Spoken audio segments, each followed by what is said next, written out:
You know what's funny? Here's the thing I remember the most about this movie when it was coming out, and I saw the. I don't. It probably was VHS. It was like right as VHS was going out, and I saw the box, and I remember I immediately thought like, so they recast Joe Pesci because he. It looks like he's playing Joe Pesci, right? But he's Yeah. not Joe Pesci. He's Marv. He's the other character, which I just realized last night. Yeah, that's also weird too. Yeah, I remember that. That's coming back to me. He plays Marv, which yeah, he's wearing the trench coat like Harry, and he's wearing the hat like Harry. The Is he? entire Does he give a little backstory here about like, oh, me and Harry, he was so abusive, like abusive relationship. I'm doing it myself he now. does. The whole time I was watching this, I was like, that is the worst fucking Joe Pesci impression I've ever heard. And the joke was on me. Bible House Network. Like, why'd he do that? Do that, do that. If that was me, I'd be like, screw that, screw that, screw that. I'm an alpha, I'd eat through that, do that, do that. All right, hello everybody. It's time for another commentary, BTM commentary. I think it's been like 5 million years since we've done one. I don't know what that's I don't know what that's attributed to. It's probably just everybody being busy. I know Zach's been studying. I've been busier. Yeah, I mean, I guess I've been busy too. I had a huge period where I was doing the movie thing, which drained my fucking soul. Exactly. And then Zach has school, which is soul draining, of course. And Exactly. Mac's schedule changes like all the dang time. He's got a rather inconsistent flow with his life. Like It's my schedule. consistently inconsistent. Fucking, there's no one any more consistent, really, if you think about it. Well, I think he says he now works nights, so it's just one of those things. But we're here and we're gonna be doing Home Alone 4. And we're queer, and by that I mean we are homosexual. It's unfortunate that we got so much demand to do the shitty Home Alone sequels. I think it's a callback to what made us, if you can think we've ever been made, I don't think we have been, is doing the shitty sequels to movies, and there was a much demand to do Home Alone 4 and 5. We're kind of returning to like a classic style. Yeah. So we're gonna Fucking do Home Alone 4. This is the one that I believe was a TV movie. It was technically like Wonderful World of Disney or whatever when they resurrected that, like in early 2000 or something. That And it makes started. so much fucking sense. I watched Yeah, this last night. I decided fucking I can't go back to that where I was just like not watching movies without I have to know. But then I watched, so I know everything up until the last 30 minutes, and then I stopped watching it. well, I didn't watch this ahead of time. I watched it back in the day. I remember when it aired. I think I was like a freshman in Mm. high school. So yeah, that puts us at like 2000, 2001, and it was ABC TV movie. And the main things I remember about it is French Stewart from Will and Grace is one of the villains. The Exactly. guy's like looks like he's sucking on a lemon like constantly. Like, The guy from fucking Mr. Deeds that he breaks out into fucking ground control to Major Tom. That scene. That's the only thing I remember him from. And I remember this being the movie that they actually gave Kevin's dad a backstory. Like, I guess his parents are divorced. And we find out his dad is a lawyer. He's a scumbag lawyer. He live like in a penthouse now? Like he lost the house or something, probably. We got to start this and talk about it as we're going because Yeah, like let's fucking, go. there's so many revelations come to fucking from everything we thought we knew about these characters. Fucking are turned on their head here. All right, so let's go ahead and get started. We're going to do it in 3, 2, 1, play. Fucking, we got to admire this opening. Watch this. Look at that. If that's not the opening logo, that is the title screen.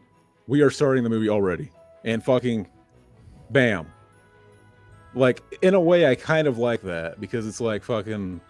They don't waste any time, but it's super fucking cringe. It's super cheap. It's a TV movie, though. It makes sense. They weren't going to waste time on all the fucking intro credits like they do in the original because they're obviously fitting into a tight slot.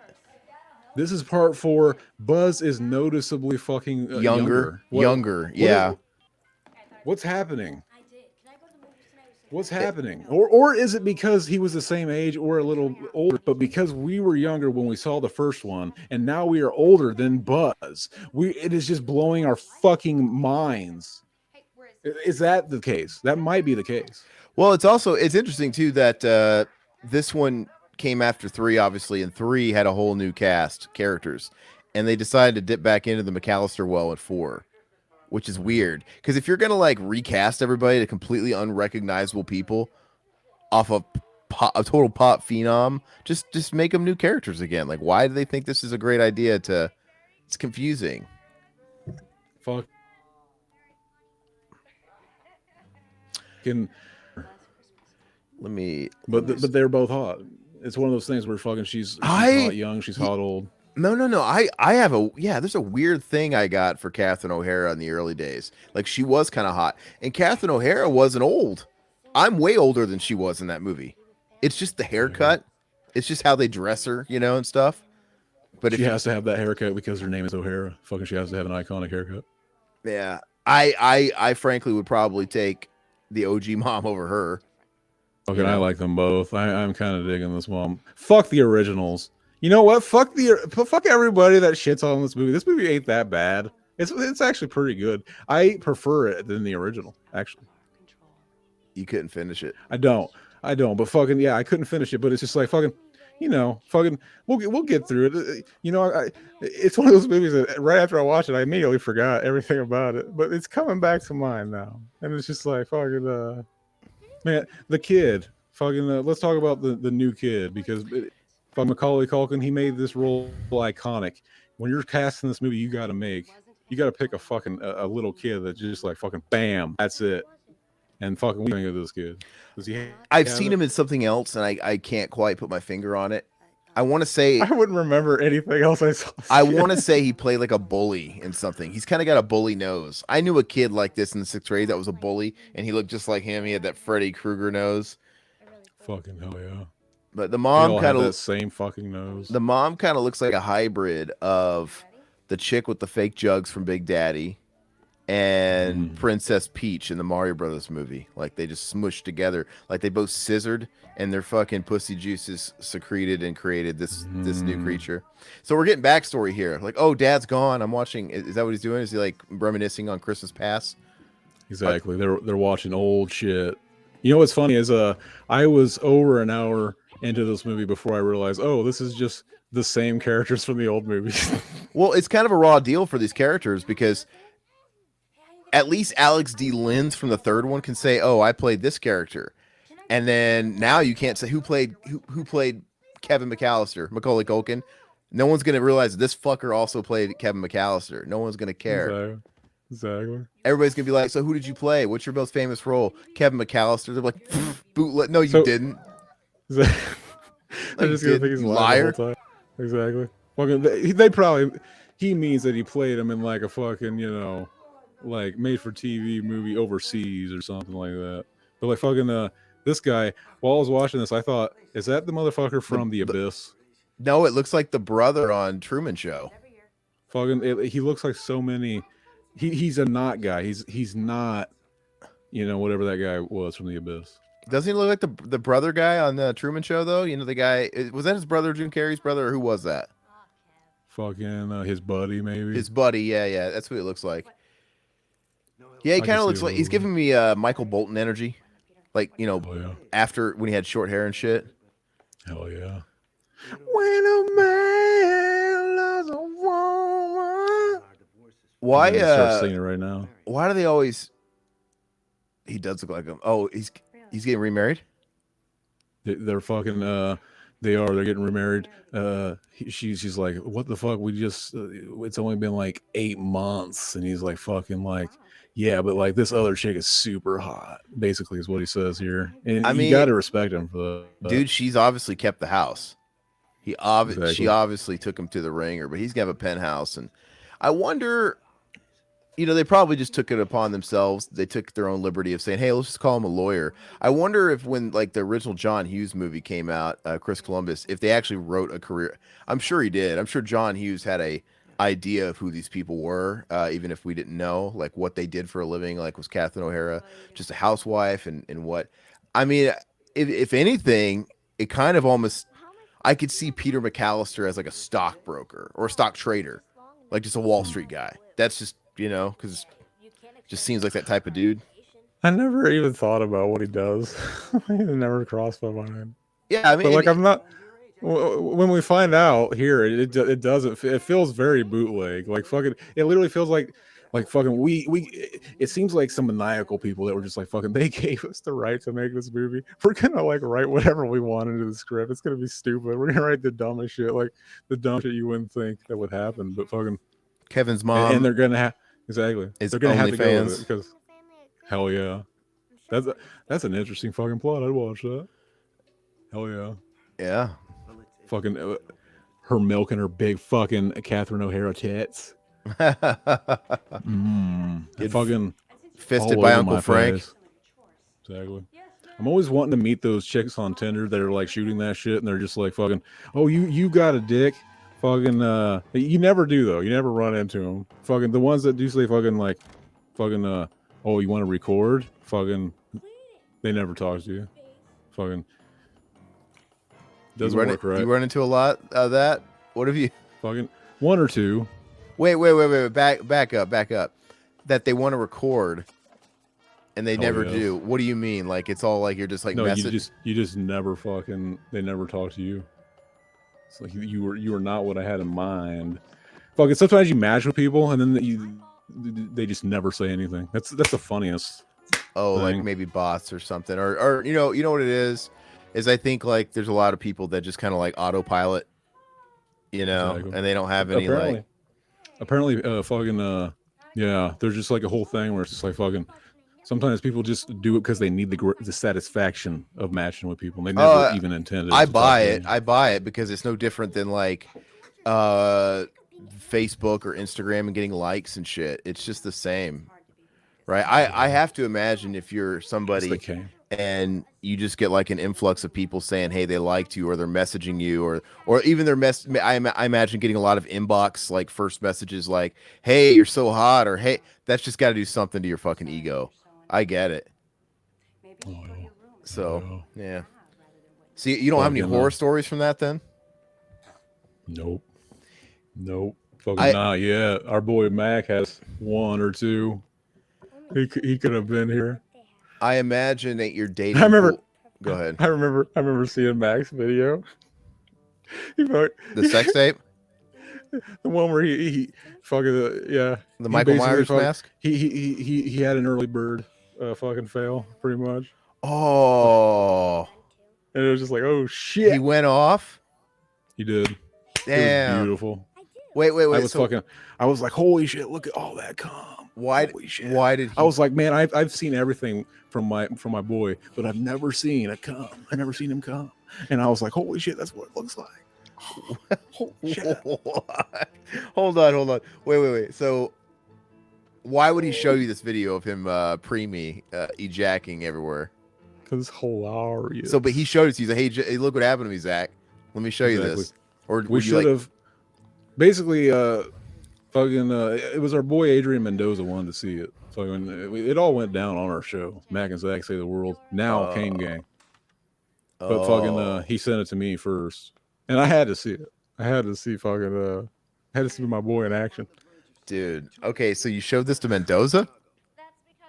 No, we didn't actually send it. All right, so how much did you see? What was the angle he was shooting at? Fucking, it was the worst fucking setup you'd ever seen. Worse than this movie. Fucking see this very fucking stationary, very flat. This whole movie's very flat. The cinematography is very unmemorable. But this chick is Big Stacy. I see why he married her from like 8. You know what's funny? Here's the thing I remember the most about this movie when it was coming out. And I saw the VH or the it probably was VHS. It was like right as VHS was going out. And I saw the box and I remember I immediately thought like, so they recast Joe Pesci because it looks like he's playing Joe Pesci, right? But he's not. He's not Joe Pesci. He's not Joe Pesci. He's Marv. He's the other character, which I just realized last night. Yeah, that's also weird too. Yeah, I remember that. That's coming back to me. He plays Marv, which yeah, he's wearing the trench coat like Harry and he's wearing the hat like Harry.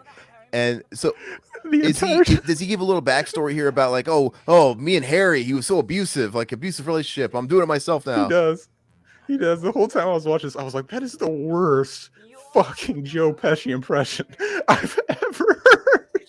And the joke was on me because I was in it. He could almost pass if they would have gave him a wig and put a beard on him and they just, But You know what's funny too is I realized like halfway, and I was like, "Fucking now that voice he's doing kind of makes more sense." He kind of does that when he's talking. He's just and the first guy, fucking, what's his name? Daniel Stern. Daniel Stern, fucking our boy. He narrated. He played Wonder the Years. older Wonder Boy. Wonder Boy. Years. What is the secret of your power? Wonder Boy. Wonder Boy. That's getting a Blu-ray release finally. Fucking not that album, but the movie. Oh, the movie is what I meant. Fucking to Pick a Destiny. I would buy that on Blu-ray. It's a classic. It's not great, but fucking it's at least a 7. At least. I remember my dad loved that movie. He used to always ask me to borrow my DVD. I always thought it just deserved to be funnier than it was. Like I felt like it was just hitting below average. I'm like, this should be funnier. I think it's funny. It just like I don't know. It seemed like there was like high expectations for it for some reason. I don't know why. Because it's not like the show was that great and that super funny. What was funny was like kind of mostly the scenes where they're like fucking playing and all that, like playing live, because it is super awkward and it's almost like they really were just filming real people's reactions almost. And maybe the timing was a little off, because I remember Jack Black, his ascension, he was starting to bubble up. He was showing up in shit like Orange County. And I remember in my school, like freshman year of high school, he was all of a sudden really popular, and like it became really cool to like Tenacious D. Like, oh, Jack, for like a minute, Jack Black was the funniest fucking guy. He was the new Jim Carrey. And then the planets aligning was releasing School of Rock when they did, because that was his peak. And then I think if they would have released Pick of Destiny when they released School of Rock, or immediately after School of Rock, maybe it would have been a different thing. But like, people were listening to Tenacious D and they were getting into Jack Black, and then I felt like Pick of Destiny, it took like 5 years for that to come out. Like, it was a little behind the ball on it. I don't know if that has anything to do with it, but it felt like it was a little bit past his prime. He ended up making a bit of a comeback, I think, Jack Black. But fucking we're meeting the new fiance. That's an upgrade. She is very gorgeous, and we're meeting the rest of the family here. Fucking one of them is like a nanny, and she fucking, something's off about her, man. I don't fucking trust her, man. So he left his mom in the divorce, that big ass house. I'm assuming that's supposed to be the same house that from the first one, even though it's not quite. And then he's also on top of that got this fucking giant ass mansion that's like all modern and marble floor. Is he like a lawyer to the mafia? Fucking he this is what it was like for everybody in the 90s, guys. This is what it was like for remember the 90s. That giant room, dude. That would be bitching. You could fit your whole band, your whole high school band could jam in that room. Fucking, they did not predict the rise of the widescreen television. No, they in this movie. But this is the blank check setup. He had like the same kind of screen, right? Remember, on his wall? Pretty much. It's basically like the guy who wrote this, like fucking. Let's reuse the assets. Let's reuse the assets. We have a. It was one of those where it was like a homework thing that he forgot until the night before, so he was just like fucking hurrying up. Like, pick 3 movies I liked growing up. What was? Or 3 movies I liked as an adult just a couple years ago, because this movie is old. What was he doing when he was talking to his dad? Thanks, Dad. He's like typing on the lap. Hey, thanks, Dad. What's he doing? Exactly. He's kind of on the spectrum. I was trying to get into the 90s mood. I was listening to my 90s playlist. Fucking there's something very nice about this movie, even though it came out in 2002. But it seems like the changing of the decade doesn't come until like the mid 2005. You know what I'm saying? Yeah. What else? Sorry, I'm hearing like this weird fucking PC sound. I don't know what it is. I've been hearing it for a couple days. Sounds like something's PC police. Yeah, the PC police. It's their siren. But it should be noted too that I don't know if they just offloaded the property or what, but this is way before. This is 20 years before Disney bought Fox. But this was a Disney channel. This is a Disney ABC Wonderful World of Disney thing. So it's like that's one of the movies that they combined was Smart House, the Disney Channel original movie. They called it Smart House at one point in the movie. That Smart House had a Decker from fucking Halloween Resurrection.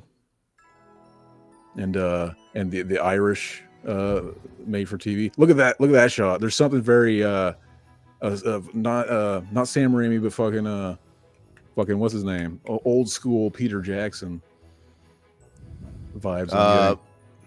Yeah, gotcha. Hey, my maybe that's what I was hearing.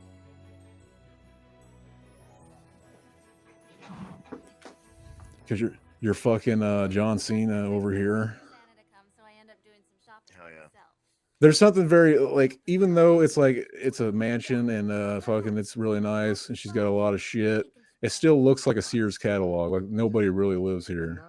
He looks like he grew up to be that fucking kid that was in every like early 2000s horror movie, like the Freddy remake, and he was in the Scream 6, and he was in that Haunting in Connecticut. He looks like he grew up to be that guy. Exactly. Fucking the next Scream, since they got to fucking reschedule and redo all their plan shit, should be called Scram. Should be called Scram. They should call it Scrams, and it should be basically like completely throw us off and make a movie aimed at like the original fucking like Screamo rise in America.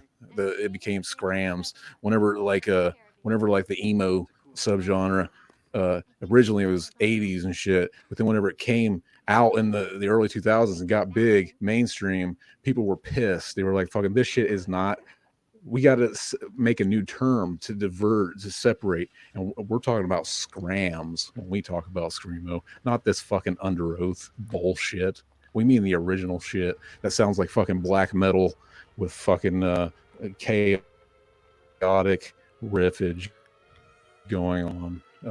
I feel like that whole shit. change up with Scream is just gonna help it. I mean, I kind of agree with Goat where it's all about Ghostface. It's like just have a whole new fucking roster of people every movie. Like why do we have to continue with all these cast members time and time again? So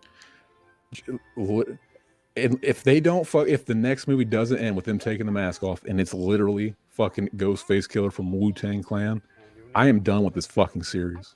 I said that after the last one, but fucking the last one, it kind of fucking gave me fucking Friday the 13th in New York vibes, and I hate that fucking movie. But there's something like now that it's like fucking, I love it in a way. Fucking, I love the shittiness of it, and it became one of those movies for me. It's like a music video that I like. One of us made that Ghostface Killer joke way back in the day, and we used that for the thumbnail. I think on Scream 3 commentary, maybe.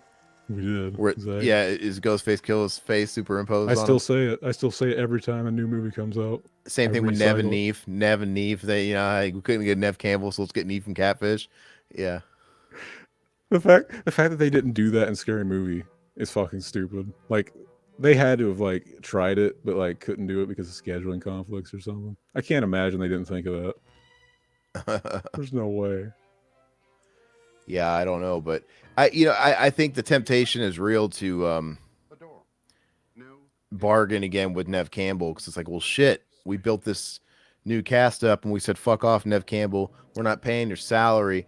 But I think they should just start new, get clever, rewrite the script, turn it on its head, get rid of Courtney Cox's old ass too. I mean, she's insufferable. She's not one of the better parts. I like Neve. Fucking, I like the Nevsage. Fucking the Nev. At least keep the Nev. You can get rid of fucking Courtney Cox. Fucking her character isn't super fucking important, but fucking, I don't know. I guess Nev isn't either, but fucking I don't know. Keep talking for a second. I my camera keeps disconnecting, and I think I'm gonna try and like, pull the cable out and but I can still hear you. The Nev, fucking I fucks with Nev. That shit, fucking they got rocks in their chimney or something. It's all the ashes that they were putting out from their blunts. They're smoking their blunts and ashing it in the fucking fireplace. It just got sucked up from gravity or something. Oh no, it's because it's a smart house. It vacuums. Yeah, shit it does. It does have Disney Channel movie vibes, like Smart House for sure. Look at this. Oh god, this is so fucking Disney Channel. The cringe is real. This is supposed to be like the scene from the original where our boy Macaulay is fucking just having a ball and he puts the fucking aftershave on his face and he smacks his face and he yells. It's supposed to be like that scene, but fucking it's not at all. It just doesn't work. Apparently, that original scene was like not intentional. Exactly. Right. Like Macaulay didn't realize he was supposed to take his, he was just supposed to slap it on his face. I'm in good shape, and that was it. But he left. I guess he was using real shit, and he left him on his cheeks, and he thought he was supposed to keep him on there, and he was. I guess it was like a real scream he went with, and it was burning or something. I don't know. I don't fucking know. That shit's only gonna burn if you're shaving though, so I don't really get that. As a kid, I never understood it, and fucking, I used to ask my dad, like, "What is that joke?" And he's just like, fucking, yeah, aftershave, it like burns or something. He didn't get it either. He was just like, I don't know why he's yelling like that. He didn't actually shave. He just put it on his face. That shouldn't burn. It only burns because you just fucking took a razor. But I think they're implying that's what he did, that he was shaving earlier. Yeah. That's what I always understood that, but I never got that he shaved earlier. I thought he was just trying on his dad's aftershave. But to me, it's just like, you're stupid if you tried to shave. What's the point? What's the point? I know if, because I remember trying it. It was just like, yeah, I don't like the way that feels. Try that again. I'll wait and try that later. But Macaulay's stupid. Fuck him. He deserves to, like, he deserved what he got from Michael Jackson. Not have a career for a while is what I meant. Not have a career, but he's back now. Kind of. Big Chad. He got a. I changed the port on my brother got me a new graphics card, so I installed that and fucking took all my ports out, and I think maybe I put the camera back into a port that was fucking like faulty or something. Hopefully me changing it fixed it, but yeah, he got a star on the Walk of Fame, which is kind of odd, like 30 years later. Walk of Fame. He's in the Walk of Fame for sure. Oh yeah, they, for whatever reason, they didn't want to get both the Sticky Bandits back. They were like, fucking no, now we got to we can't do that. You see, we got to fucking throw in something different. All this shit we're fucking with, not a big deal. But the two robbers, the main reason, basically it's like the Three Ninjas movies. You remember the robbers more than you remember Home Alone.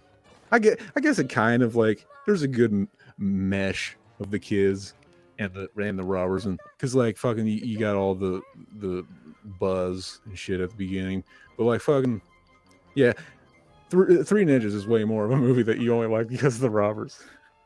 No, for sure. I mean, Macaulay Culkin stole the show, so it's hard to.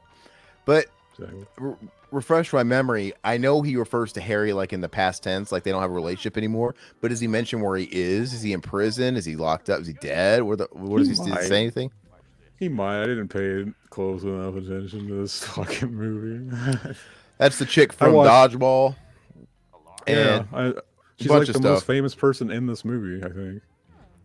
She's in a lot of stuff. Dodgeball, Harold and Kumar. Harold and Kumar, it's pronounced. Nice to meet you, Kumar. Oh, yeah. There is something like fucking very. I was gonna say there's something charming about this movie, but there's not. There's not. Fucking it just feels like a bad. French Stewart, because he was on Third Rock from the Sun, and he's doing that character in this too, because he doesn't in his own time. He's not like squinting his eyes and doing that shit. It's just like a Gilbert Gottfried thing, where Gilbert Gottfried had a shtick and a character, and it's like, well, every time I get a job, I have to be that character. Because Gilbert Gottfried talks normal. He talks like this, There's a part of me that thinks that like this movie was made by like just the fucking most 5,000 IQ saboteur that ever existed, who was just like fucking, yeah, we're gonna recast fucking Harry or Marv, Harry, whichever, Marv, fucking, we're gonna recast him, and we're gonna fucking. He had the crazy hair, but we're going to get a guy that doesn't have the crazy hair. So we're going to make it harder to realize it's the same characters on purpose. And that we're going to give him a hat, make him look like the other character that he's not supposed to be. But it'll, like, it's just like, that's something you don't do. If it's like, okay, this is a franchise, we're doing this, fucking, let's not change one of the characters and make him look like the other character. Like, I can't believe nobody noticed that and, like, called that out. Like, fucking, He kind of just looks like Joe Pesci with that hat on, guys. Did nobody else notice that he was playing the jacket Marv? too? Everything. Yeah, like they made a mistake. It's so fucking weird. Was I can't that believe they did that on purpose? Was the tub overfilling? Was that a callback to the Wet Bandits? Is he a different kind of bandit in this one? Is he the gay bandit? I'm the cum bandit now. Exactly. Like, what's his motives for coming back after Kevin after getting fucking dealt twice by him? Like, why is he coming back to Kevin? I don't understand. Is he scarred? What was he telling his girlfriend? Now he's the straight bandit because he was gay before with Marv, but now that's why he's so fucking mad at Marv. That he's is Marv. basically an ex. That is Marv. You're getting confused.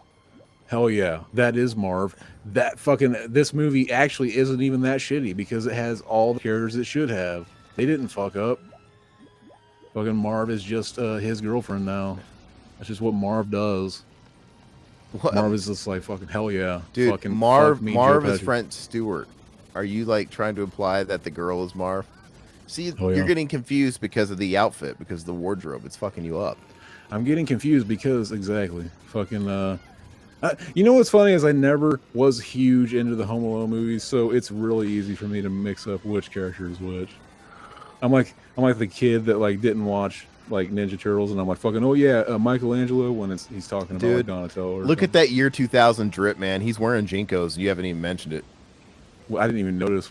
What a king! Look at those fucking baggy ass Jinkos. What a fucking king! This is basically this little ordeal puts him on the shit list with the new stepmommy. Fucking hold on. He doesn't realize it's Kevin's house. I guess so. And he's just like fucking that makes it even stupider, to be honest, because it's just like fucking fucking he didn't know. I don't know. He should have been like, oh yeah, I finally caught this kid, and now that I look like my old partner, he won't recognize me because I got that facelift. Fucking went undercover. They could have wrote that into the script, like from Stepfather 3, where they just wrote because they had to switch actors. Yeah. They wrote that he had the cosmetic surgery. That's so clever, actually. It actually is. Fucking, I wish instead of just ignoring that they did a cast swap. Yeah, it is. It is kind of smart.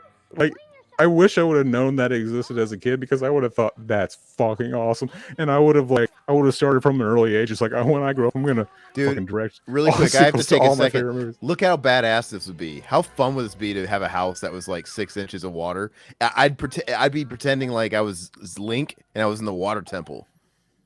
They need to make, you know how they make escape rooms and shit? They need to make exactly in rooms like you can swim underneath the water, and it's basically like a house underneath there. You just swim through it. It's well lit and shit. You literally just feel like you're swimming through a house.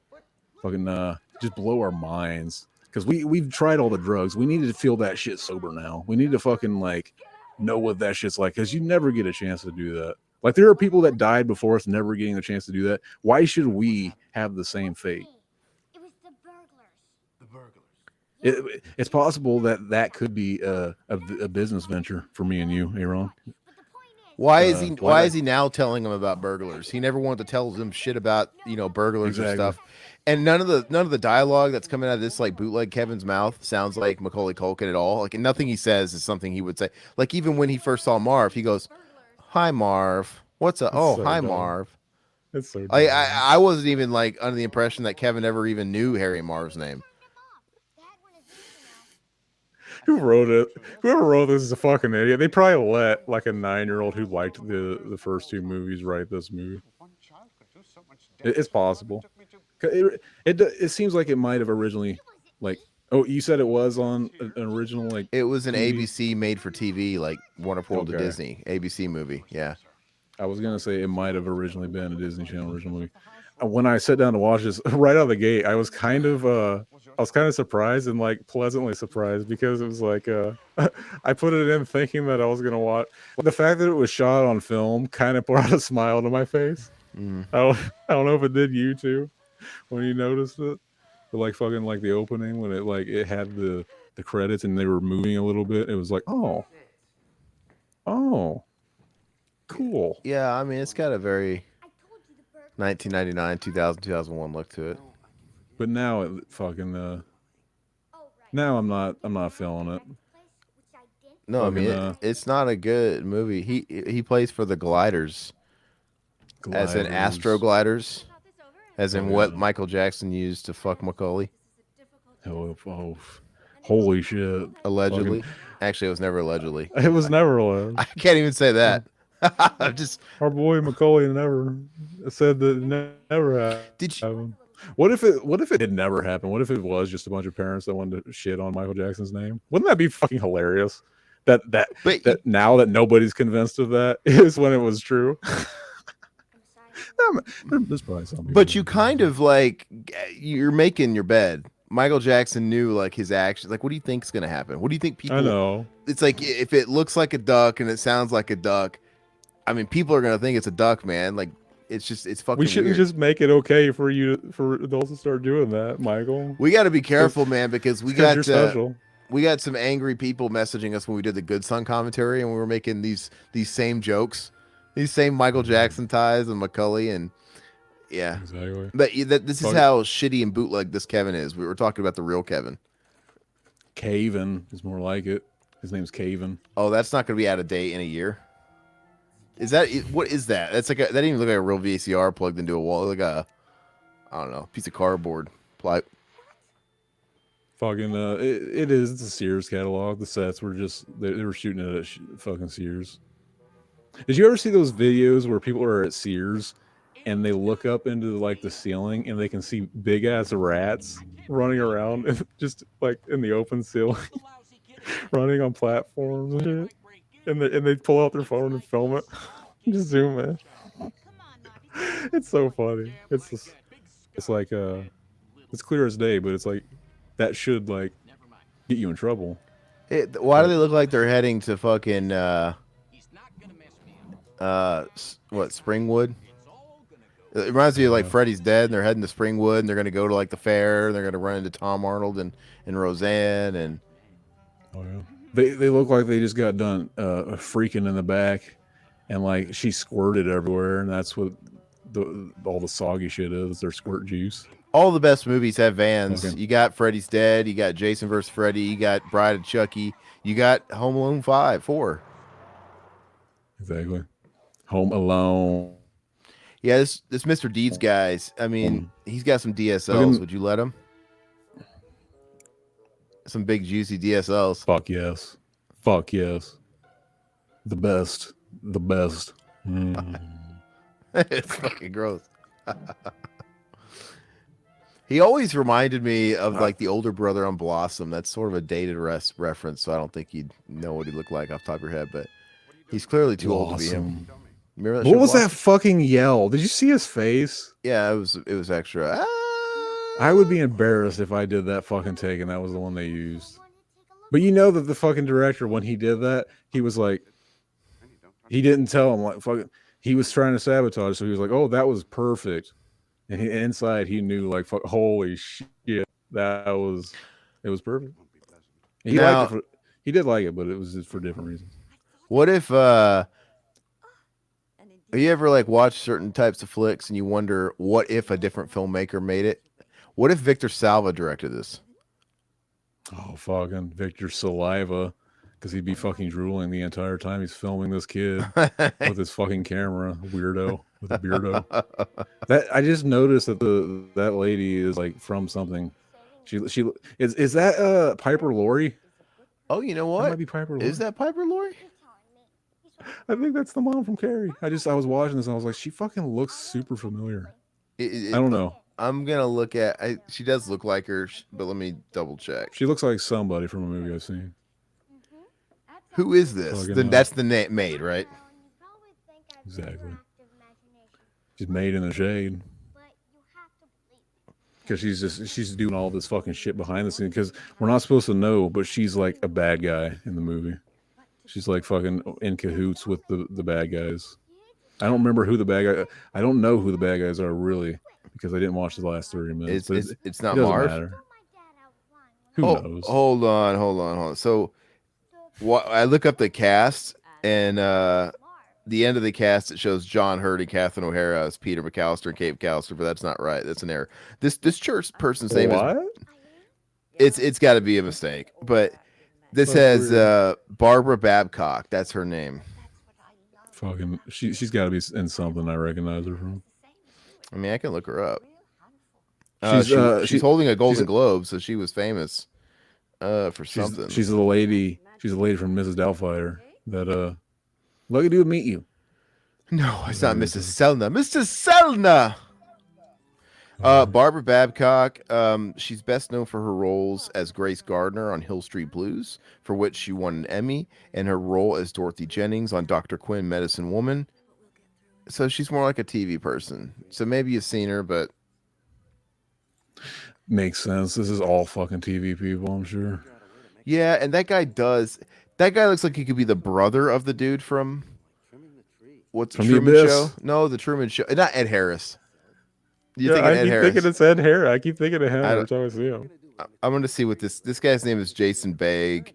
He kind of looks like the guy from Brian's Song too. That old football 70s movie. Let me see. Oh, that's where we know him from. That's the motherfucker in Monkey Shines. The monkey. Oh. Fucking bites the monkey, man. The guy from Monkey Shines. Hell yeah. I love that movie. Yeah, no, I don't. But yeah, it's the Monkey Shines guy. You need to give it another chance. You need to give it. Me and my boy the goat, we did Bruiser recently. Fucking yeah, how does that movie hold up? Great movie about a guy who wakes up, shaving cream on his face, can't wash it off. Fucking we watched it. You can listen to that on the movie Graveyard. It actually, I like it better than I did the first time I watched it. It's one of those movies some life has to happen to you before, because it's all about a guy who is fed up because his life is shit. So you gotta live some of that shit before it's just like, oh yeah, I get this movie. And it's a 7 out of 10 now, probably. This is a weird. This is a weird little montage we're doing. This is the cringiest part of the movie. This song they're playing, it seems like they wanted to get like fucking some kind of Beyonce sings Christmas kind of shit. We're just gonna have them fucking. I remember Jack Frost with I love that. It's one of my favorite kid fucking Christmas movies with fucking what's his name? You just call me Butt Dad. Exactly, Michael Keaton. I cried on that movie, but fucking that movie had a great fucking scene where they were putting in the fucking Hanson. They put out a Christmas album, and it was fucking like. There was a montage going on where Hanson was happening. Fucking this wants to be the same thing. They want to be playing a Beyonce Christmas single, but they couldn't afford Beyonce because it's a shitty made-for-TV movie. So they got somebody from Walmart to record it. I don't know who this is singing this. There's no way this person had a career. It's just a random person. They wanted a song that sounds like one of those songs, but didn't want to pay for it. It was weird, man. The camera angles they were doing looked like a Sears commercial or something. They were like floating around, like, whoa. This whole thing. That probably was Sears getting their thing, like fucking put some subliminal shit in there to make them want to buy Sears. Yeah, this is like put some more commercials in there without people knowing. He needs to break that kid's neck with his mouth like that fucking monkey. That would be the best ending of this movie ever. That would be the best movie. Fucking our boy Kevin, he's in the house. He's like fucking, oh Marv, all those guys were fucking foiled, and I'm safe. And then his dad comes, and they hug, and then he just breaks. He breaks his son's neck with his mouth. I find the ending of that movie very unsettling. It really is unsettling. It's awesome. It's a great ending. It's funny. This week I've been wanting to do sort of a deep dive into George Romero's movies, especially his the ones that don't have zombies in them. Because like I watched movies like Martin back in the day, didn't like it. Same thing with stuff like Bruiser and stuff like that. They were just filler type flicks. But I'm gonna go through and I've been watching them. I actually watched Day of the Dead with Joe Bob because it's been a minute since I watched Day of the Dead, and I've never really been a huge. I mean, I don't get why people think Day of the Dead's the best, but I think it's the best one. I always want to I always revisit it, and I thought, well, maybe if I watch with Joe Bob, I'll have like a more appreciation. Like he can give me some factoids that'll make it more interesting to me. And no, I just don't like it. I think it's a 5 out of 10. I don't hate it. I don't love it. It's a 5 out of 10, but it's actually a 6 out of 10. I get it. The last 25 minutes is amazing. But there's like an hour and fucking 10 minutes of just slog. I think that's that shit done the best. I think like this is the first time where they made this slow build up of just fucking hanging out with zombies, the most interesting because it's just people doing nothing pretty much. It's the most realistic in a way. It's really talky for one of those Exactly. movies. And like the only scene that I think is notable up until that last 25 minutes, which is awesome. Like if more of the movie was like that last 25 minutes, great. But the only scene is the one scene with Dr. Frankenstein and Bub where he gives him the bullet, right? And he's like saluting. That whole scene's pretty cool. Very cool. And anything with him and Bub is pretty cool, but I don't know. It's just too boring, man. And Dawn of the Dead is so much better. So much something better. with the actors and the way they play that movie like it's fucking like it's a stage play almost. I'm just in awe when I watch that movie. It sounds like a play. The best actor in the movie is the guy that plays Bub. I think everybody. I don't hate the acting for some reason. I think it's just like a fucking awesome movie, and then the ending is like a nice fucking cherry on top. Like fucking the whole time I watched it, like the acting, the actors are good. Yeah, there's no hate on the actors. They're not like cheesy or nothing, but I just think. But for some reason, Day of the Dead is the opposite. It's like what you're saying about Day of the Dead for me. You mean Dawn of the Dead? It's opposite. Yeah, Dawn of the Dead. Yeah. Dawn of the Dead just has this charm to it. I love it. I love how zany it is. I love the aesthetic of it. See, I don't like how bleak and just brown and not fun Day of the Dead looks. It's so the mine setting. It's just, so funny. I literally think like the way it looks in Dawn of the Dead is weird because like the gray zombie. Like I don't hate it, but it's just like I prefer the other one. It's just boring and generic looking. I hate the fucking aesthetics and the set design of the third one. It's just real bleak and even the gore and stuff is great. It's really great, but it's too little too late at that point for me. It just I don't know. I think I love the fucking like orange blood of Dawn of the Dead. I love the wacky bright orange red blood, and I love the 70s aesthetic. I like the bright colors, the blues, and I don't know. That shot right there, I noticed it was very commercial. He made sure to turn it so you could see the Nerf gun he had. It wasn't Nerf, but it was like he made it so you could see it. And then she was sitting there almost like, "Hey guys, like fucking, like buy this for Christmas." Like you could tell like the fucking product placement and stuff. Why'd they lose a kid? Did they lose a kid to like cancer or something? AIDS? They just didn't want to hire. So that's Buzz. That's Buzz. I'm guessing the daughter is Liddy, which is the blonde. Yeah. They have 5 kids, don't they? Or wait, Hillary Wolf was one of their kids. I thought way less of a budget. So that's the Hillary. They had 4 kids. I'm pretty sure that's got to be the Hillary Wolf daughter. That's Buzz. We're missing Pete from Pete and Pete, the redhead. The one that by now he had become a fucking mainstream staple, as we all know. That show, fucking accolades. That show was like so underrated for how good it was. Is that when he had like the sideburns and the long ponytail? Yeah, in a world that made sense, Pete and Pete would have been one of the biggest fucking Nickelodeon shows, but like fucking it went nowhere. So they were just like fucking, we don't even have to recast him because no one remembers that kid anyway. It was Pete and Pete was ahead of his time. I wonder if Pete and Pete came out just a few years later on the same network. No, had the fucking the fans of Freaks and Geeks and shit like that had to discover it. They probably did, but it was just one of those things. It couldn't have existed on Nickelodeon a few years later when they had stuff like Drake and Josh and stuff like that. It just was a totally different animal by that point. I don't think Pete would have. Yeah. Basically, as soon as they aged out, it's just like, well, we can't do that anymore. Let's not try to like, because they could have been trying to reboot it back then. Like, we'll just get the next generation of Pete and Pete, but they didn't. It's kind of better that they just moved on. They should have just kept it. They should have kept it going.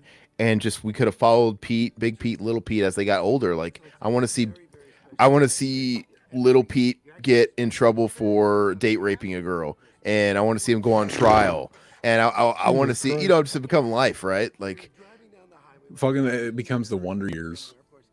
Yeah. The show ages with them, right? We're there with them as they, Corey on Boy Meets World when they were younger. They were faced with younger kid problems. But then as they get older, it's like, oh man, now he's faced with the pressures of sex and hey, should I fuck Topanga? Do you got a condom?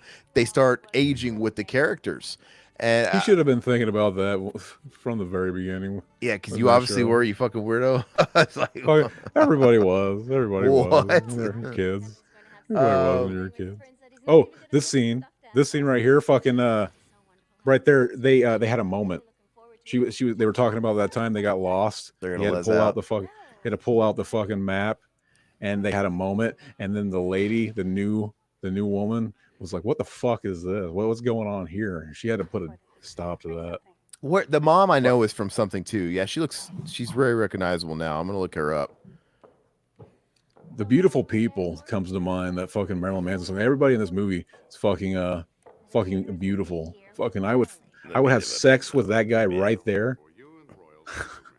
Oh, that's where I know her. Yeah, I was trying to remember what the guy from Mr. D's name is. The fucking it doesn't matter. He's the guy from Mr. D's. Yeah. Fucking that's the only thing. Go to his IMDb. Basically, everything's hidden, and it's just kind of like fucking. It shows Mr. Deeds 20 times. His name just says the guy from Mr. Deeds. Yeah, the person. Nobody knows the person that plays Kate McAllister in this was Hayden Fox's daughter on Coach, Craig T. Nelson's daughter, for like 8 seasons. So that's where I knew her from. Yeah. Coach was a good show. Did you ever watch that? It's a total dad show. Total dad show. I don't think I've ever seen that one. My mom and dad loved Coach. I've seen the DVD box set sitting at Walmart for $20. It's a funny show, but it is very much like a dad show. You know, he coaches like a college football team, and you got Dauber, who went on to play Patrick Star. Oh, gee, Coach. This is Patrick Star's voice. And Jerry Van Dyke, who's really funny, is his assistant coach and shit like that. It's a fun setting.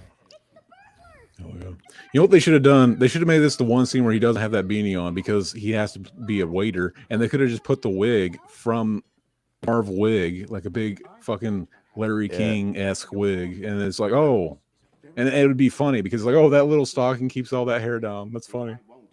But like, this movie isn't clever enough. If he's under the impression, oh, that's rude. If he's under the impression that they really are there to help and cater and like, hey, mind your manners, Kevin. Why is he like, hey, why are you wearing that fucking beanie? If you're on the job. Because he's fucking he's Tim Oh no, it's gonna turn into The Shining. He's gonna get locked in there. Then fucking Grady's gonna have to let him out. Oh. Exactly. Lock that shit. Fucking I got locked in the freezer one time when I was a kid. People have died that way, man, like the commercial freezers. Hell yeah. At the grocery store my mom was working at. Fucking, and I was barefoot at the time. I was in there for like at least 15 minutes. Okay. Well, I grabbed a frozen pizza that was in there and stood on it so that my feet wasn't on the concrete. And fucking, I was so fucking numb. I came out and I was burning. Could you feel me there? Hell yeah. I was burning for you, baby. It's one of those. I was doing Linkin Park. But you're smart enough to do stuff like that, though. That was good. So how'd you get locked in there? How'd this happen? Fucking, I went in and shut the door like a fucking idiot. So I'm not smart enough. I wonder why that happens so much and why there's like these mechanisms to make it fucking lock like that and lock on somebody. You'd think that there has to be a safety mechanism from the inside, because if you're locking a door, it's to keep somebody from going inside. I get it, but if you should have some kind of fucking failsafe on the inside to let somebody on the inside out. It doesn't make any sense. Basically, if you push the doorknob instead. I don't think I recognized. I didn't realize it. But there's been other stories. Yeah, there's been other stories though. There was a. I'm pretty sure. No, I pushed it. I was so young that it was just like I couldn't push it hard enough or something, not far enough. There was a story of a girl that. There was a huge lawsuit. I don't remember what restaurant it was. It was one of these chain restaurants. They found her in the morning. She had, gotten stuck in the. Oh, you know what it was? It was maybe a work holiday party, and this soiree was at like a Hilton or some hotel, and somehow this girl, she was like 18 or 19. She ended up in like the kitchen area of this hotel, and she was probably drunk. and she fucking ended up in a big commercial freezer and locked herself in there. And they, she went missing, and they found her like the next day or a couple days later. It might have been over like a holiday weekend. And then the hotel got fucking sued. I don't know. It's just that they made a documentary about that, whereas like the lady, there was like, because this story became huge because fucking basically it had like an unsolved mysteries type of paranormal almost like element to it, where like there was one like like they had one security camera that got her like walking next to an elevator, and she was acting all fucking weird. Oh, that's you're talking about the one where she falls into the water tank. Yeah, you talking about that one? This is different. No, this is totally different. This is a girl like 2 years ago. This is like really recent. She locked herself in a kitchen freezer of like a Marriott. Oh, yeah. And nobody knew she was in there because I don't think she was supposed to be in there. Yeah, you're talking about the crazy chick that was like on the camera, and she looks like, and she's like, well, she either hyped up on drugs, talking to herself, or she talking to somebody off camera that that led to her demise. And yeah, there was something really creepy about that video, and just like they made a documentary about it, and it ended with like fucking, oh, it turns out she was probably off for medicine and like fucking stumbling around and probably accidentally fell into that tank. And she was contaminating the water for the longest time. Her body was rotting in that tank. Yeah. Yeah, they fucking people were complaining because like their shower was like stinking and shit. Like when they taking the shower. You're bathing in fucking corpse water. That's a fucking band name if I ever heard one. Bathing in corpse water. Or a song. Shot of starfish in the corpse flavored water. We could talk about it, man. Fucking Limp Bizkit. We have willed it into existence. By the way, we absolutely manifested it. Limp Bizkit announced a tour, and Corey Feldman is the opener. This is not a drill. And Todd is bricking right now. It kind of makes sense that like they would team up of like fucking like two like people that are just like fucking like Dead Horse almost, and they're just like they could call it the Dead Horse Tour. They could do a cover of that song from Use Your Illusion.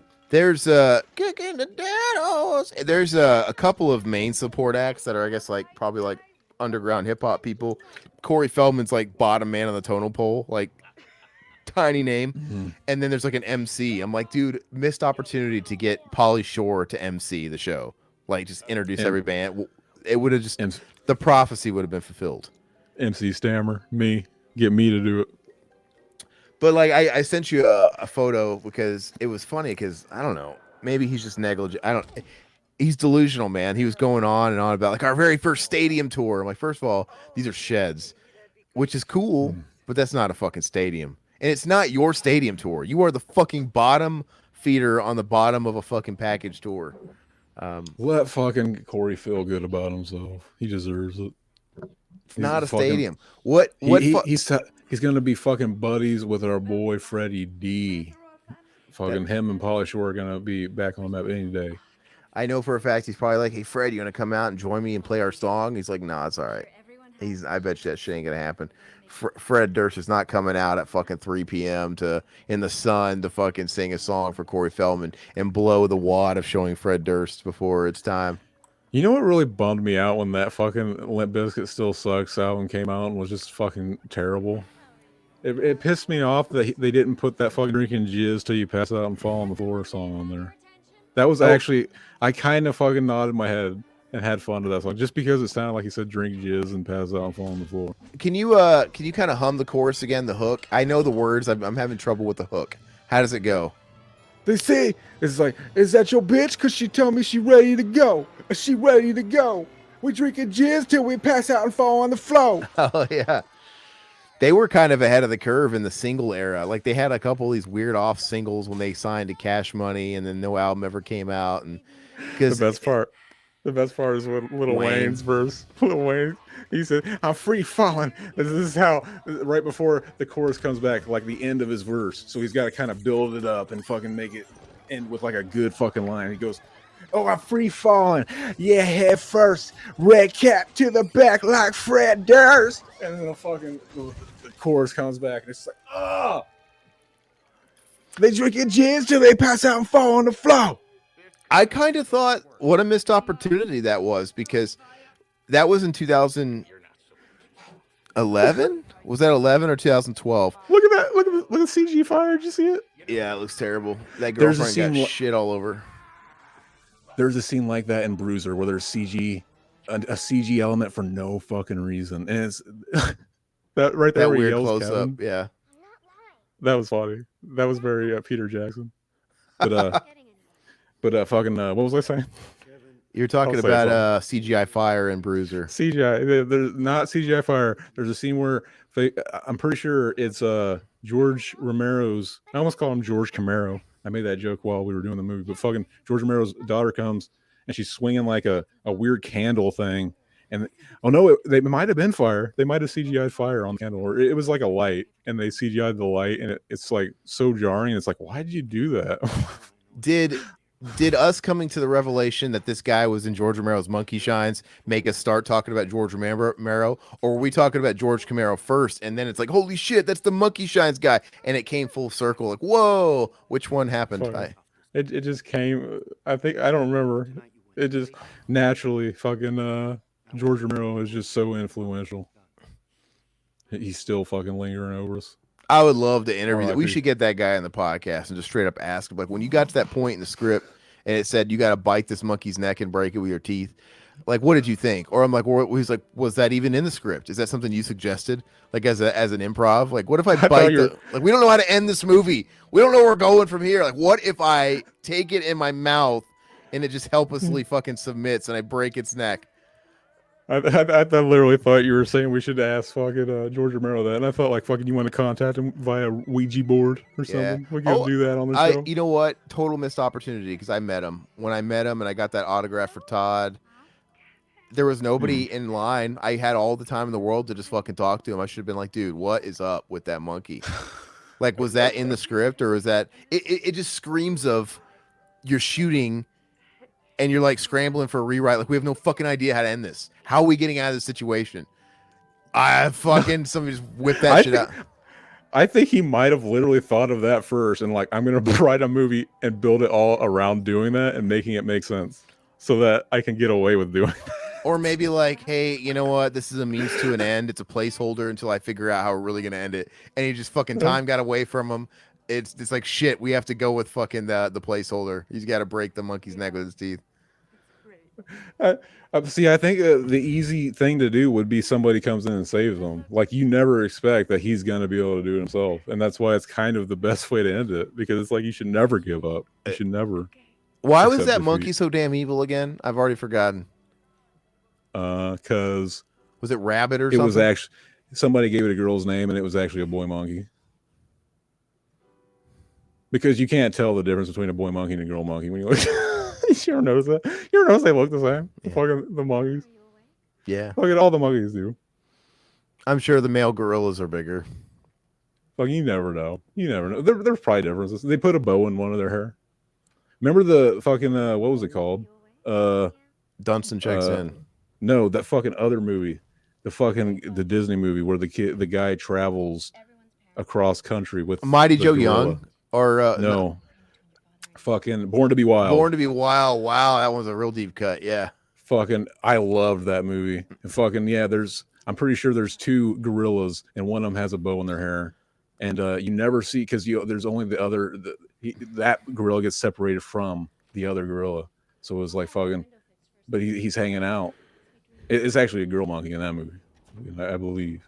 What was Hollywood's obsession with fucking ape co-stars in the 90s? In the 80s a little bit, like, you had obviously Monkey Shines, you had Eddie Which Way But Loose, you had those Clint Eastwood movies, but in the 90s you had Born to be Wild, you had Ed starring fucking Joey Tribbiani, you had Mighty Joe Young, you had there's got to be more. Give me more. There's fucking more monkey movies. There's tons. MVP, Most Valuable Primate, exactly. Congo, but Dunstan checks in. And Baby's Day Out had a gorilla too. Baby's Day Out, it wasn't like a star of the show, but it like didn't Baby fall into like a zoo and there was like a guy in a gorilla suit. I don't know. There was Harry and the Hendersons. I'll count it, even though it's Bigfoot. That's a good one. Yeah, that's a fun one. But there was just like fucking right there. She turns off the TV. He's like fucking. They're basically none of us should like this lady because she's against our whole way of life here. Fucking, she's like fucking. He's like, I'm watching. What's it? The classic Christmas movie, Wonderful Life. He's like, I'm watching it. I watch this every. We watch this every year. It's a fucking tradition. And she's like, basically, they want you to hate her. Like, so she's like fucking. She's like, oh, I only watched a movie one time. I cried. I don't go back to it. It's like, what? Fucking, it's a tradition though. And she's like, oh, we can make new traditions. And it's just like, hell yeah, fuck that movie. So I'm conflicted when I watch the movie because it's like I do like to rewatch movies, but I did. But like now, I kind of don't. Fucking, it's been a while, but I did have to watch this movie twice to do this commentary. It's the only reason I didn't want to do it. It's hard. I'm somebody that likes to rewatch the classics, but in the last couple of years, I've like, yeah, there's only so much time to watch movies, and it's like you feel guilty almost rewatching a movie for like the 10th time when you have this whole queue of movies you could be watching. Exactly. Put it in the queue. Put it in the queue, Gulager. Remember that? Remember when they called the fucking DVDs you were going to get the queue, and then it became the list or something. It became the list or something. I remember when it was the queue. I was like, "What the fuck is that?" I was like, "How do you say that? The queue?" Because I'd never heard that said before. You said the list. Remember that show on VH1 called The List? I know. VH1 knew early on. It's like, hey, people are obsessed with their fucking lists. They saw the future of YouTube and everything, but VH1 was upset. They had like I love the 80s. They had top this. They had so many of those fucking top countdowns. They were YouTube before YouTube, and you don't know why you were addicted to watching them. Like, why do I give a fuck what the editor of this fucking TV show thinks the top 10 of whatever is? But you have to know if his opinion matches yours. Why? Because you can fuck someday when you meet. I don't know, but they had a show.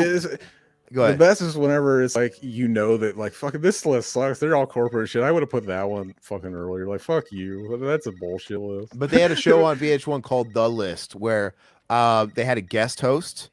And then they had the setup was a lot like Politically Incorrect. Do you remember that show with Bill Maher on ABC? Oh, yeah. Okay, so you'd have Bill Maher in the center. He'd have two chairs on his left and right, and it'd be like a group discussion. The set was like exactly the same. You'd have a guest host. Like I remember one time they had the cast of Freaking Geeks. Like Seth Rogen was the guest host, and you had like the other people as like the guests. And there would be like 3 questions, I think. And it'd be like, okay, your favorite album or whatever. And they'd each have to make like their top 3 of something.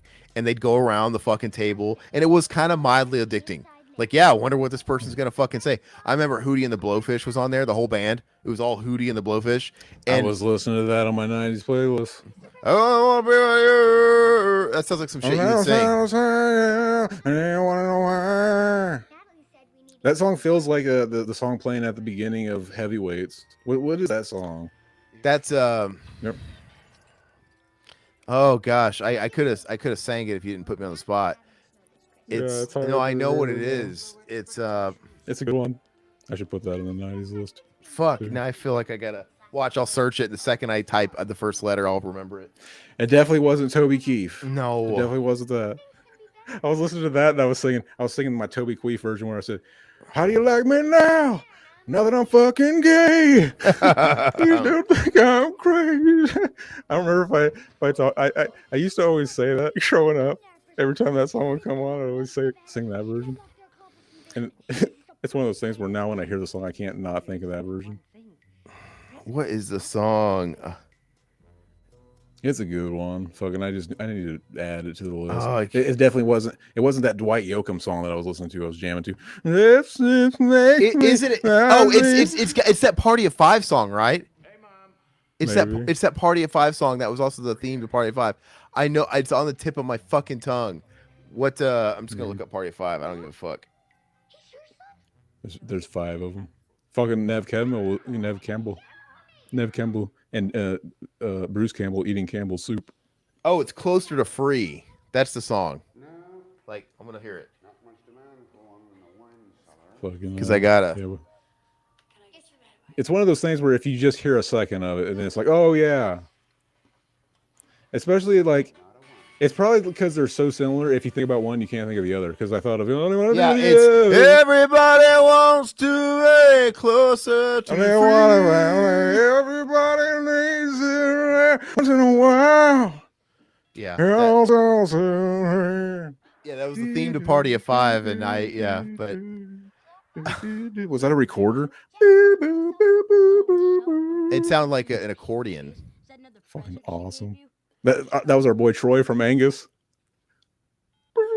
He played the accordion. Remember that? Yeah. Only hardcore fans of Angus know. Why were you like Troy played the accordion? Why were you smoking a cock flute? An accordion's a thing like this. You're like, I've never seen one. I've never seen the accordion. an accordion is what Steve Urkel played, and Weird Al Yankovic played the accordion. Oh yeah. I also don't see myself. I never have that up. I'm always just trying to watch it. It seems like if I have us up here and the movie, it's like the computer like starts fucking like oh, I'm too fucking highly regarded to fucking do both, bro. But anyway, Darius Rucker he's like the African American Eddie Vedder. He was during that whole '90s thing where everyone's going to turn it on, but they were all on the list. And for example, like favorite albums, every single fucking member all picked as their number one The Wall, Pink Floyd, which is like, well, I can't hear that shit in your music at all, but okay. I always remember that. But it was a fun show. Fucking oh yeah, they always pick the same thing. Like fucking no, they don't. It just so happened that fucking every member of fucking that band all worship The Wall. I remember one time it was themed. It was always themed. Like I remember one time, I think maybe they had like a guest host for a duration, because I know Seth Rogen hosted it maybe for a week, and he was the host, and they had the whole cast of VIP. They had the cast of VIP. Or at least like one of the person from VIP, not Pam Anderson. And I remember like her top 3 songs, like top 3 favorite songs, like all time. And one of the fucking top 3 was the at the time brand new Faith by Limp Bizkit. And it was like, hell yeah. I guess it would be nice. No, this is actually during Significant Other, because I remember like what's his face? Seth Rogen was taking the piss out on her. Like the guy rhymes Nookie with cookie, like whatever, because so obviously Nookie had to have been out, but he knew what was up even back then, even when Fred was hot. I remember I now I'm kind of embarrassed, but I remember I'd be watching TRL, like if you coming home from like 8th grade, and you'd come right home, and hopefully you couldn't make it home to catch all of TRL, but hopefully you can get home to catch like the final 4 or 3 or something. And then I remember I'd get home, and I remember I saw like the premiere of, it was like a Nookie Live, like Limp Bizkit was playing Nookie Live, and it was totally pre-recorded. And I remember my dad like watching it, and he was just, I don't know, like I should have been more embarrassed than I was, because it was fucking cringe. And I remember like they were playing like outdoors, like on a pier, and they're playing Nookie Live, and then they kind of had like an extended interlude, and they had like a boat. And then Fred Durst had like a dynamite, like those old Wile E. Coyote things where he pushed it down. He's like, it blew up. He's like, y'all want to see this boat? Maybe blow this boat up. It was really weird. Like, y'all want to see me blow this boat up? Ooh. He went and pushed it down, and then I always thought like him pushing that down didn't actually make that thing blow up. No, there was somebody behind the scenes like actually activating it. But it's just like the weirdest thing. Like it's totally random. Like they're just playing a show. They're outdoors. Y'all want to see me blow this boat up? Like, he said it just like y'all want to see go say fuck yeah. Yeah, y'all want to see go say fuck that. That's what he said. Y'all always blow this boat up, and it made no sense. I'm like, that's perfect. That really was like 1999 counterculture, where it's just a bunch of fucking kids. Yeah, blow this shit up. Like, why are we gonna blow it up? It's so fucking embarrassing, because if you listen to their first album, there's not like. I can see people like being the age we are now when the first album comes out and be like, fucking hell yeah, I'm excited for the album too. And then they hear that, like, fucking did it all for the nookie so you could take this cookie. That is just like, that's stupid. Like, why did you put that in the song? That's fucking dumb. The lyrics are like way too he tried justifying him, giving a backstory. He's like, well, I had this girl and she cheated on me, and then she came to my door one day trying to make up with me, apologize, and she had a pastry. Like no. So he wrote a song about that. Like, really, that's what you're coming up with? I feel like you just had to rhyme nookie with something, and now you're having revisionist history here, and you're. I was young enough to be like, fucking, I thought nookie was just a word he made up. But nobody even said nookie. He popularized it for a minute. It was such like an old term, and then I don't even think it ever became popular, because everybody knew Nookie by Limp Bizkit. It's just such a weird weird fucking time to be alive. I don't know what to say about it, but I much rather the original title, Significant Other. They should have called the album "Come on My Shoes," because that's what he said it was called in like interviews and magazines and shit. It's called "Come on My Shoes." Exactly. See that it seems like he's trying to be clever, like that. To me, it's like that's not clever though. It's like fuck, like Take Off Your Pants and Jacket by Blink-182. That's a really, I think anybody that even hates that band could be like, oh yeah, that's really clever. That's fucking clever. But like fucking Come on My Shoes, like you want to know something funny and dense? I never got the fucking Take Off Your Pants and Jacket thing back in the day. I didn't realize I didn't for a long time either. I didn't realize that was a thing until like last year. Like, oh. But granted, I hadn't thought about that fucking album or Blink-182 in like 20 years. The artwork it was perfect. It showed a plane. It just showed 3 circles and then the jacket. Take off pants and yeah. But I thought it was just take off your pants and jacket. I don't know. Okay. I never got it. But you know what though? Like those words, like even if that really was the real story behind Nookie, and you can take that cookie and stick it up your the lyrics are way too personal. He was basically Chad Kroger before Chad Kroger, because that's just like, look at this photograph. Every time I do it makes me laugh. And what is that on Joey's head? Like these fucking strangely, oddly personal lyrics that make no fucking sense. And in the video, he literally has to show you the pictures. Look at this photograph. He has to show you what the fuck he's talking about. So I think Nookie could have used some of that. He should have had like an actor reenacting like some girl on a fucking, like bringing a cookie to a fucking door. I don't know. Did you see this? I don't know if you're paying attention to this movie, but there was just a scene where fucking Marv or whoever he is, he comes in, he looks over, and fucking it shows that there was like a pot above him, and it's like, oh, there's a trap above him. How does he not see that? And they proceeded to not see the trap. Or am I just misinterpreting? Were they supposed to like, oh, just think it was hanging there or something? I don't know. Is the maid Marv's mom? I don't know. I thought when he was like knocked out, he said, "Hi, Mom." Maybe he was just like delusional. It might have been a funny joke because he does that fucking. He gets knocked on the head and he says, "Yeah, stupid stuff." How many fingers am I holding out? 8. They gotta, reference the movie you like when they. Why is this guy not getting his dick sucked every second of this movie? I don't understand. What? He's all worried about his stupid fucking son. Dude, he was literally at groin level right there, and he could have had his dick sucked right there in that fucking stretch limo. I don't understand what this guy's problem is. I mean, it should be a very Merry Christmas for him right now. He's worried about some stuff. He's worried about some dumb punk kid that can clearly take care of himself. Just relax, dude. You trained a fucking independent young man. Get your dick sucked. Enjoy the spoils. Fine. Yeah, he's doing it fine. And fucking he knows because he's left him alone twice. Like at this point, it's a pattern. He's probably gonna lose the kid. He might as well just get his dick sucked at this point. Get his dick sucked. Like at this point, it's like I'm not even gonna try. Like I fucked up the 3rd time. I think that's 3 strikes you're out. That's probably how it works. Fucking with your kid. Just like fucking make me forget about this for a second, and then go. They should have called this movie Home Alone, Getting Your Dick Sucked. Hell yeah! Just Home Alone, ellipsis, getting your dick sucked. That would have been. Yeah. That would have been a better movie. We'd be way more entertained right now.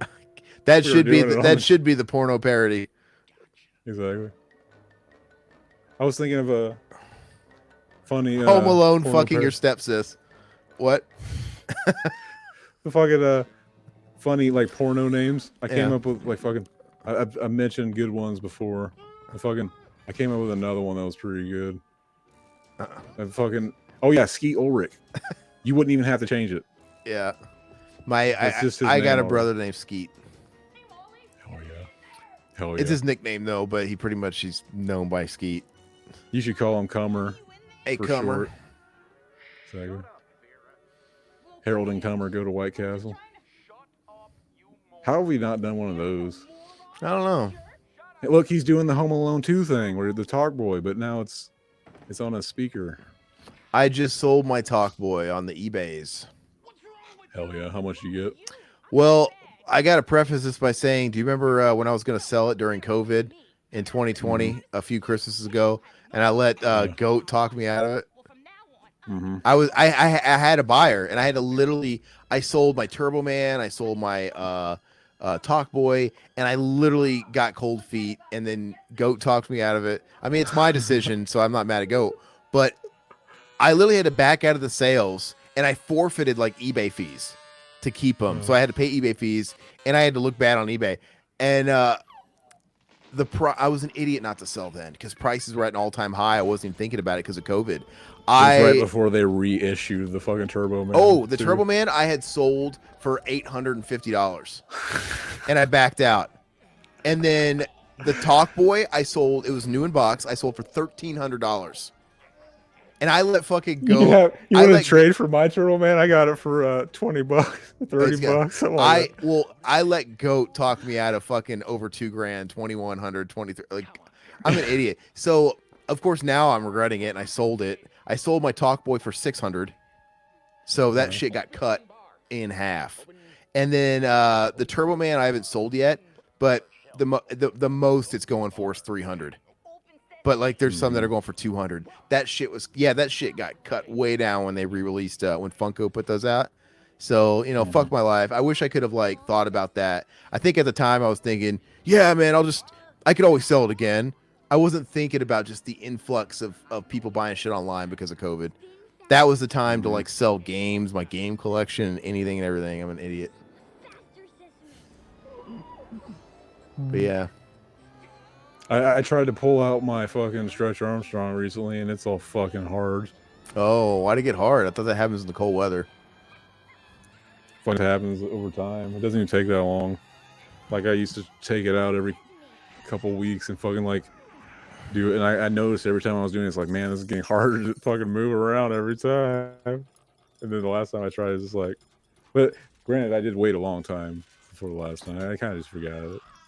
But fucking, now I got a hard Stretch Armstrong. It defeats the whole purpose of. But that's probably why they switched to whatever material was in the vac pack. It almost felt like beans. It almost felt like a bean bag, right? Like they changed. I think it happened. I think it happened with those too. They get hard. Oh, but like they all get hard. Exactly. I remember the toy where there was a conveyor belt and you made a bunch of the little Stretch Armstrong Vacmen. Remember Fetch Armstrong, the dog? Hell yeah. Peter Vacman. What is with the stock music? It has an epic feel. What? That sounded like fucking Castlevania, but I know that's some stock music. It did. It did sound like Castlevania. I did see this part. Maybe I did watch the rest of it and I just forgot. At your service. They should have got fucking what's his name from fucking Fresh Prince to play that character. Carlton? Oh, Carlton. Jeffrey. Yeah, Jeffrey. Fucking cannons to the left of them. Cannon to the right of them. Raphael De La Ghetto. There'd be some dick. Is that the only dicks getting sucked if that had Jeffrey in it? Is that the episode? Like, if I could say like fucking Fresh Prince of Bel-Air, name one episode that like everybody would know. I think that might be it. I think the most famous episode is when Will's dad comes back and leaves him again, and he cries and he has the emotional breakdown at the end, and Uncle Phil hugs him and knocks his hat off. No. That's the most famous. That's probably the one you're supposed to remember because it's all sentimental, but I don't give a fuck. To hell with them. I like the fucking, yeah. To hell with them. That's when we got to see his. I learned to drive without him. I got me a fine honey without him. I'm gonna get cucked by my future wife without him. I'm gonna raise some fucking weird children without him. Fucking. Oh, yeah. Did you see that they're making a new Karate Kid with Ralph Macchio and Jackie Chan from the Jaden Smith one? I didn't see that. They're like colliding the worlds. Like what? Oh yeah. That'd be interesting because I refuse to watch. I mean, I have seen that Karate Kid with Jaden Smith, but he is the worst part about it. He's cringe. We're all about the breaking the fucking the Megaverse or whatever the fuck it is. Shit. Wait, is that like who's that kid? Is that like her son from another marriage? Who the fuck is this? I'm confused. Who's that blonde kid? We need another. We need Home Alone 4 Part 2, where both versions of Harry and Marv meet the other, and the original Kevin meets the other Kevin, and the original cast, there no hair, all that shit. We need that movie now. No, and they can I want de-age a kid. I want this movie with the same kid and that same brunette chick, and it should be Home Alone fucking your stepmom, because that's the movie that was unrealized here. Because that chick looks so good, and she's not sucking nearly enough dicks. That's when fucking right there. Remember fucking that's the character from she looks just like Milk Money, or not Milk Money, fucking that's Melanie Griffith in Milk Money. Not Milk Money, fucking it looks like the chick that is hanging out with the little kid and fucking Blank Check. Blank Check. You're talking about Shay. No, she doesn't look like Shay, but I guess she had shorter hair. I almost think it's the same person now. I'm just seeing the same person. No. I guess they're similar kind of like. I don't know what she looks like, but she looks like she gives good face. That's all I know. Helmet. Good helmet. Good helmet. Fucking our boy that fucking broke a monkey's neck with his mouth. Hey, he's got the jaw. He's got a jaw of fucking steel. You wouldn't want that guy. You wouldn't want your dick in that guy's mouth, Zach. He don't know how to control his strength. He's gonna make me last longer. Well, it's like, what doesn't kill you make you last. All that time you're fucking alone masturbating, fucking taking hours to come, but it's only making you better in bed. It's actually not true. You can last too long in bed. I feel like if you had a monkey shines monkey, you would totally train it to jack you off, kind of like. I think that's what they imply in that second. I train it to show its tits when it does it like this. Okay. Put its tongue out on the tip of my dick. All right. Oh, how clever. Exactly. Fucking, we could get demonetized now. I really think they just care about the first. I think I did say a bad word in the first, like, maybe 30 seconds, so you might bleep that out. Fucking God is shaking his dandruff out on them because they suck. I do kind of like this new universe where, like, our videos aren't getting demonetized. Like, I know with me and Todd's videos, I have to be on it. Like, I have to edit it by the day after in order for it to have enough time to get checked and become unmonetized, because everything by default is demonetized, and sometimes it could take almost a fucking week. Some 800 years. We made a cool $6 we made a cool $6 on our Corey Feldman video. Yeah. Oh yeah. Corey failed man. Failed man. Absolutely. JC Smuts. That's a pretty cool name. That's like a porno name. Peter Sherlock. Oh, yeah. JC Smutty. It's like JC Penny. It was JC Smut. It was just Smut. Yeah, look at this. I'm gonna make a store called JC Smutty. It fucking just sells. It's gonna be the JC Penny of sex toy buying. So I have to admit, I don't know if it's because we haven't done too many of these, but that was painless. That wasn't too bad at all. I think if we were doing like 20 commentaries in a row every single week for the last 4 months, and we were ending on that piece of shit, it might have been a little bit more insufferable, but I had a good time with it. We talked more about Monkey Shines. Monkey Shines. Fucking, you want to watch that movie again, don't you? And you've got the urge to give it a 9 out of 10 all of a sudden. Because you know fucking the king of knowing Kino, Roger Ebert, loved that movie. I don't know if he gave it a 9 out of 10. Did he really? Goodness gracious. He did. He knows Kino. He does, because he's super uptight about all the Friday the 13th movies. One movie, I don't know why it doesn't remind me anything of Monkey Shines, but for some reason, I don't know why. But we should do the movie Magic. We never talked about doing that, you know.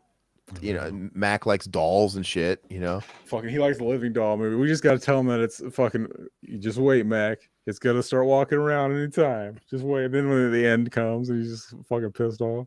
It's still kind of got that flair about it, kind of like a what's going on here type of thing. But I like it. Yeah. I like Magic a lot. All right, anybody, thank you so much. Everybody, thank you for joining us. If you guys want to see especially more of these commentaries, man, let us know, because we took a bit of a break. Like I said, everybody got busy, so there was some slowdown on it. Me and Todd have been doing weekly content. I know Zach and Mac do the occasional Came Gang thing, but I would like to do these more regularly again. I think Zach said he's got finals coming up, and then he'll be off for a bit. I'm going to have almost 6 days off for Christmas. I wouldn't mind stacking a couple while I'm off, you know, just kind of getting a couple in the fucking tank. Make that shit rain. Yeah, so but if you miss these and you definitely like them, let us know what you want to see. We do have like a backlog of things that have been suggested that we need to go to, but you know, the more you beg for them and let us know you like them, the more we're gonna just be inclined to do them. The more you beg us, the more we know how you like to get fucked, and we will do it more. Yeah, and I'll say as well, if you like the video, please like it, help out with the algos. Interaction's key, man. Leave a comment, something like that. Bullshit with us down there. And if you want to support us any further, you can toss us a couple of bucks via our Patreon, get early access to all content, and buy a shirt, man. I think we're due to have a new shirt come out, right? I mean, I think we got to have a new design. I still think we have to have a what VHS positive shirt. Why that hasn't happened yet? It's fucking insane. Zach, could you please cook us up a VHS positive design? Fucking, I will start thinking. I'll start thinking. We got to. I mean, just VHS positive. I mean, it writes itself. That's the only thing that's not represented on there. I kind of think we need new designs. You literally just want a shirt that just has it like written in marker.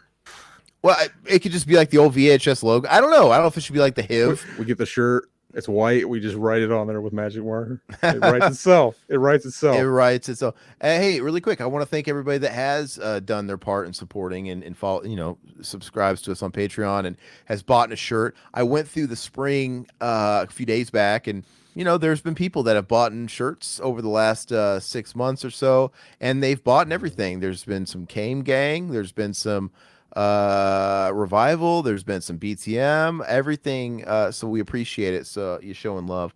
But that's it, man. We'll catch you guys. You know what you should have done in your independent film? You should have like only all the wardrobe should have been only the swag or swag. Dude, I have such regrets because what a missed opportunity. I thought about this after the fact. I should have snuck in some fucking adverts. You could, but I didn't even think about it either. Yeah. I should have stuck. I'm an idiot, but totally stupid. But it's okay. CGI into the shots. It's dumb, dude. Like, well, I mean, it takes place about 20 years ago, but they still had .com 20 years ago because some of our shirts have like the .com. It doesn't matter. I should have fucking done it. But I tell you what, I will do if I get my wish and this leads to making a feature. You better fucking believe everybody's gonna be fucking rocking like a branded t-shirt, you know. It's gonna be gratuitous, and it's gonna be so gratuitous where people are gonna be like, who the fuck put down all this money to get this product placement? I gotta fucking know. And they're probably not even gonna realize, like, because my production company I got the rights and the LLC to is Revival House Pictures. So you go have like somebody wearing a Kame Gang shirt. And it's gonna be so funny if you see somebody with it emblazoned across their chest. They're like, "What the fuck is that? Kame Gang?" Like, it makes no fucking sense. Kame Gang. And if they look it up, they're like, "Oh, it's a fucking offshoot of Revival House. Oh, it's gonna be brilliant." Absolutely.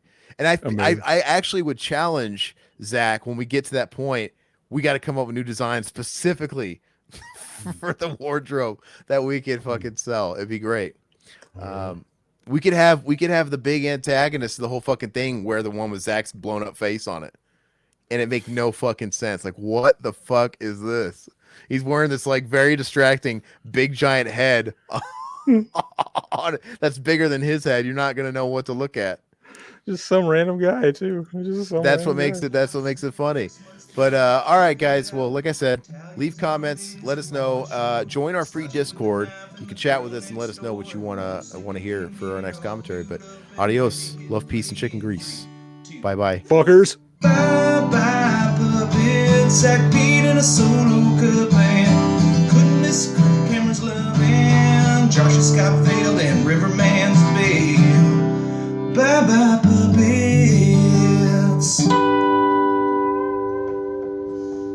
Sounds good, like this country used to.